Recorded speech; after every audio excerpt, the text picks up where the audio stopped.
Chithrodayam snap Malayalam news web portal.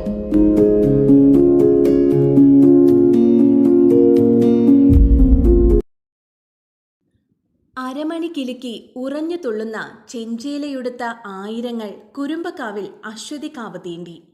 ഭക്തിയുടെ നിറം ചോരച്ചുവപ്പാണെന്ന് വീണ്ടും വീണ്ടും പള്ളിവാളാൽ എഴുതി ചേർത്ത അശ്വതി നാളിൽ കുരുമ്പക്കാവ് വീണ്ടും യുദ്ധക്കളമായി. മനസ്സിലെ മുറിവുണക്കുന്ന വിശ്വാസം കണക്കെ തിരുനെറ്റിയിലെ ചുടുചോരയിൽ അനുഗ്രഹമായി വന്നു ചൊരിയുന്ന മഞ്ഞൾപ്പൊടിയുടെ ഗന്ധം. കലിയുടെ മൂർധന്യത്തിൽ സ്വയം സമർപ്പിച്ച് അമ്മയുടെ മടിത്തട്ടിൽ അഭയം തേടി കോമരങ്ങൾ. പാടിയിട്ടും പാടിയിട്ടും തീരാത്ത ആവേശതാളവുമായി ഭക്തസഹസ്രങ്ങൾ.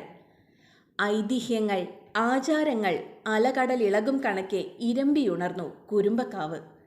കാലം എത്ര കഴിഞ്ഞാലും കുറയാത്ത ആവേശത്തിൻ്റെ ചിലമ്പൊലിയുയർത്തി കാവ് തീണ്ടാൻ എത്തിയവർ ഒന്നല്ല, 1000 കോട്ടയിൽ കോവിലകത്ത് നിന്നും വലിയ തമ്പുരാൻ രാമവർമ്മ രാജ പല്ലക്കിൽ എഴുന്നള്ളിയതോടെ കാവു തീണ്ടൽ ചടങ്ങുകൾക്ക് തുടക്കമായി.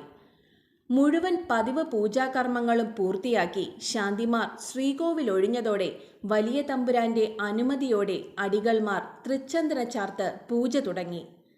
കുന്നത്ത് മഠം, നീലത്ത് മഠം, മഠത്തിൽ മഠം എന്നീ 3 കുടുംബങ്ങളിലെ പ്രതിനിധികൾ ചേർന്നാണ് ശാക്തേയ വിധിപ്രകാരമുള്ള പൂജ നിർവഹിച്ചത്.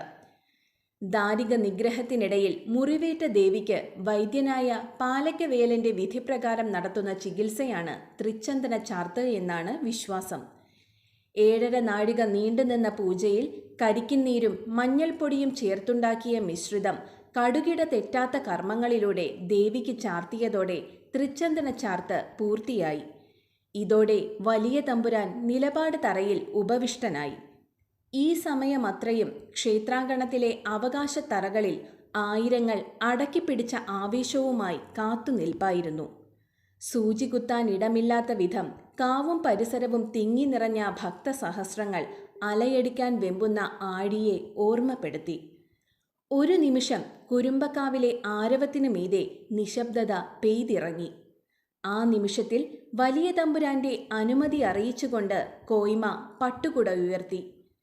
അതേ നിമിഷത്തിൽ തന്നെ പാലക്കവേലൻ ദേവിദാസൻ ആദ്യം കാവു തീണ്ടി. നിമിഷാർദ്ധത്തിന്റെ വ്യത്യാസത്തിൽ ആയിരങ്ങൾ അണപൊട്ടിയ കണക്കെ കുരുമ്പക്കാവിനെ വലം വച്ചു. 3 വട്ടം പ്രദക്ഷിണം പൂർത്തിയാക്കിയ ശേഷം തമ്പുരാനെ വണങ്ങി ഭക്തർ മടക്കയാത്ര ആരംഭിച്ചു. 5 മണിയോടെ ചടങ്ങുകൾ പൂർത്തിയായി. ഭരണി നാളായ തിങ്കളാഴ്ച ക്ഷേത്രത്തിലെ വാതിൽ മാടത്തിൽ നെറ്റിപ്പട്ടം വിരിച്ച് കിണ്ടിയും കണ്ണാടിയും വെച്ച് ദേവിയെ സങ്കൽപ്പിച്ചിരുത്തും. തുടർന്ന് വടക്കേ നടയിൽ കുമ്പളങ്ങ ബലിയർപ്പിച്ച് വെന്നിക്കൊടി നാട്ടുന്നതോടെ ഭരണിയാഘോഷം സമാപിക്കും.